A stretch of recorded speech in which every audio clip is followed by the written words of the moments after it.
Morning everyone, happy Friday. Welcome to another devotional. I've been thinking and contemplating a lot lately on the life of Ravi Zacharias ever since he passed away, and I watched some of his funeral, and I've just been thinking a lot about how effective he was for God's kingdom, and he was one person, and of course he had lots of people working for him, but like it started with him and it was purely God working through him, but he was a willing vessel and he did so much, and he was one person.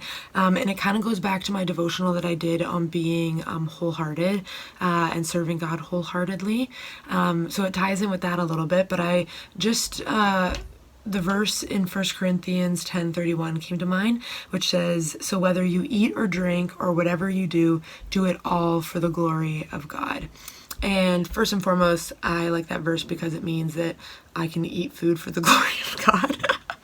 I love food. But I think my mindset is often, because I'm in vocational ministry, I work 4 hours a day because I'm part-time, and I live those 4 hours for God, and then it's I punch my card and I'm like, okay, my God time is up now. I'm just gonna go do whatever I want. I'm gonna go draw, or I'm gonna watch a movie, or I'm gonna read a book, whatever. And there's nothing wrong with those things, but I'm not living every moment for Christ. I'm not living my life for Christ. I'm living portions of my day for Christ.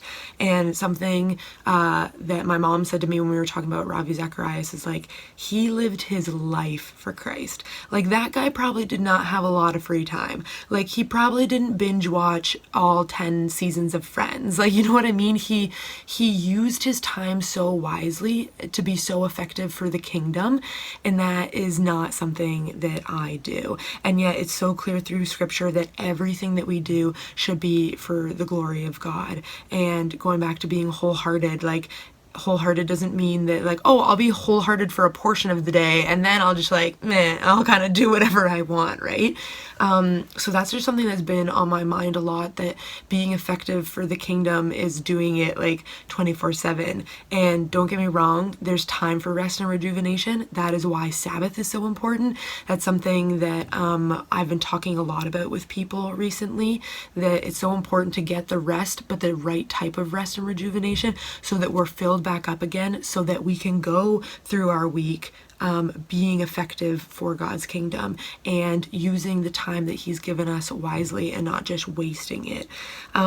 So that's just a really short, sweet devotional today. I'm just going to read the verse again. "So whether you eat or drink or whatever you do, do it all for the glory of God." So I hope that that was encouraging to you today, and that we can just encourage each other to do everything for God's glory. And yeah, no matter what it is we're doing, we're not all called to be Ravi Zachariases. My mom pointed that out to me.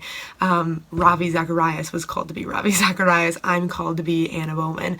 But it's asking God what that looks like and what he wants me to be doing with my life, and how he wants me to be using my time to be more effective for him, because there's always more that we can be doing. So I hope you guys have had a great week. I hope you have a wonderful weekend, and we'll talk to you later. Bye.